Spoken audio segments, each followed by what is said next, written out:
Sejam bem-vindos a mais um FAB Entrevista.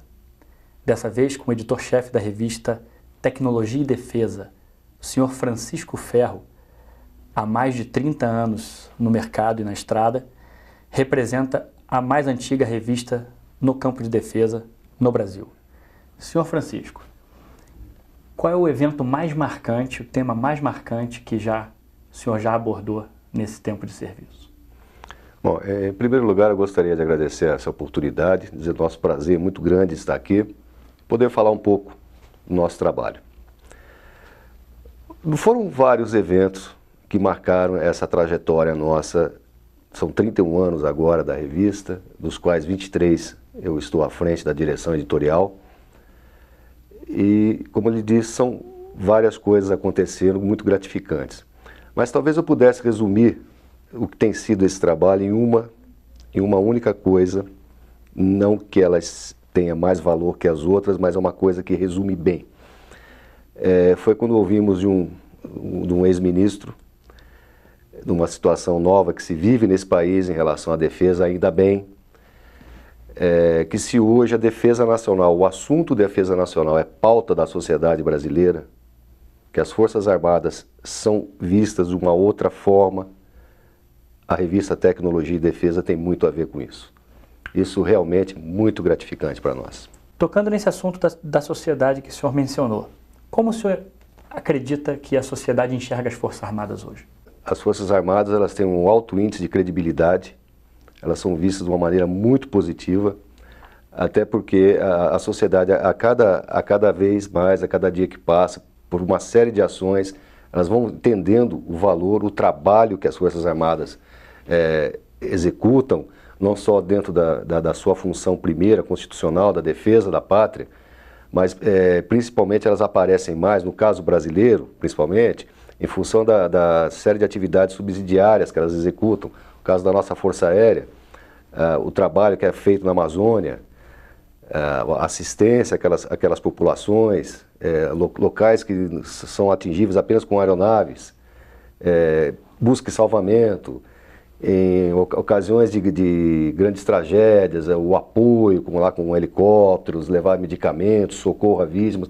Então todo esse conjunto hoje, graças até à própria evolução da comunicação, isso chega muito mais fácil à sociedade, que começa também a enxergar as Forças Armadas sob esse prisma, né?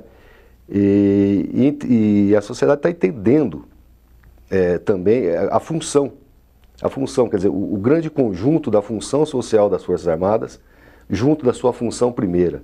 Isso tem muito a ver com essa avaliação positiva que se nota pelas pesquisas de opinião pública em relação às Forças Armadas nos dias atuais. Na opinião do senhor, reaparelhamento e projeto FX2, o que isso significa para a sociedade brasileira hoje? O reequipamento das Forças Armadas é uma necessidade óbvia por motivos estratégicos. O segundo ponto, e aí entra também a questão da resolução do programa FX, que nós entendemos como extremamente interessante, extremamente válido, é como esses processos estão sendo conduzidos no país.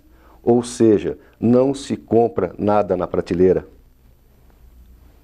As compras são feitas de uma forma a envolver o desenvolvimento industrial local. Isso significa ganho de tecnologia, geração de mão de obra altamente especializada, geração de empregos, tributos, uma projeção do país no mercado internacional desses equipamentos. Então é todo um conjunto que tem que ser visto, né, cujo grande beneficiário final é o Brasil. Há pouco tempo a gente vê civis, numa quantidade cada vez maior, falando de defesa, assim como o senhor falou rapidamente agora, entendendo que esse assunto é importante para a sociedade, não somente para as Forças Armadas. A gente sente que o nosso número de leitores cresce e que as pessoas se interessam cada vez mais por esse assunto, porque entendem a importância do assunto na vida delas. Muitas vezes ela não entende, parece que não tem um impacto direto, mas tem. É impacto quanto à segurança, quanto à melhora da tecnologia, o conhecimento um pouco mais do que é o mundo da defesa, o que é o mundo militar, está chamando mais a atenção das pessoas, sim, e a gente nota isso. E isso é muito importante. E voltamos num minuto.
Voltamos com o Fábio Entrevista, em conversa com o senhor Francisco Ferro, editor-chefe da revista Tecnologia e Defesa. Francisco, como funciona o planejamento de cada edição da revista? Bem, na verdade o planejamento ele é feito quase que um ano antes, quando você elabora a pauta editorial para o ano seguinte. Essa pauta ela é elaborada em cima dos grandes assuntos, dos assuntos principais de cada edição. Hoje, qualquer publicação que tenha uma periodicidade do tipo da nossa, ou seja, bimestral, você querer dar uma notícia na revista é uma quimera. Hoje você tem uma internet, então você tem que modificar muita coisa na própria constituição da revista. Então você tem os assuntos principais que são planejados durante o ano, em função de uma série de fatores, de programas que podem vir a ser deslanchados, programas de interesse de cada uma das três forças, programas de uma maior amplitude estratégica que abrange as três forças.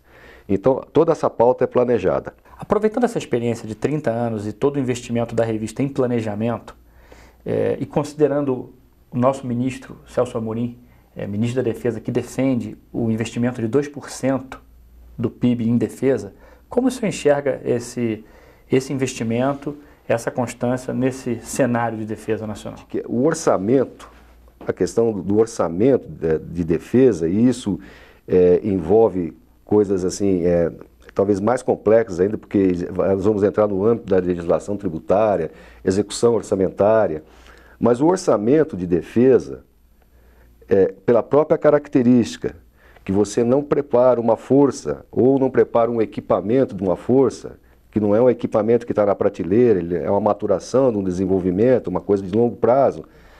Então, o próprio orçamento de defesa, em função disso, ele tem que ter uma característica impositiva. Ele tem que ser cumprido. Então, você tem hoje aí uma estratégia nacional de defesa que prevê um monte de ações na área, mas são ações de longo prazo. E elas têm que ter uma sequência. Interessante, o senhor mencionou essa questão da previsibilidade e o quanto isso é importante. Lembro também do offset, né? Porque nesses produtos todos tem sempre uma política de offset que traz muito benefício para a sociedade. Muita coisa que a gente não consegue ainda produzir no Brasil, nós não temos uma tecnologia para isso, mas nós estamos sabiamente fazendo em forma de associação com grandes grupos internacionais. Isso você tem que passar também uma imagem de credibilidade, seriedade nas coisas para eles lá fora. Eu me lembro que há pouco tempo, quando nós tivemos inclusive a decisão do programa FX, o editorial da edição que eu escrevi, que uma coisa que eu entendo é o seguinte, que tão importante quanto a decisão, não importa que aeronave, ou a aeronave que venceu, ou que se fosse uma das outras duas, mas tão importante quanto a decisão, nós na tecnologia entendemos, na tecnologia de defesa entendemos que foi um resgate de credibilidade perante os governos do exterior, principalmente os que estavam envolvidos na parte final da concorrência, porque é uma coisa que demorou mais de 15 anos. Quer dizer, você tem que pensar também que a imagem do seu país está em jogo. Está em jogo. Né? Então, é aquela questão da seriedade, credibilidade. Quer dizer, esse país é sério, ele está jogando sério, ele vai fazer a coisa séria.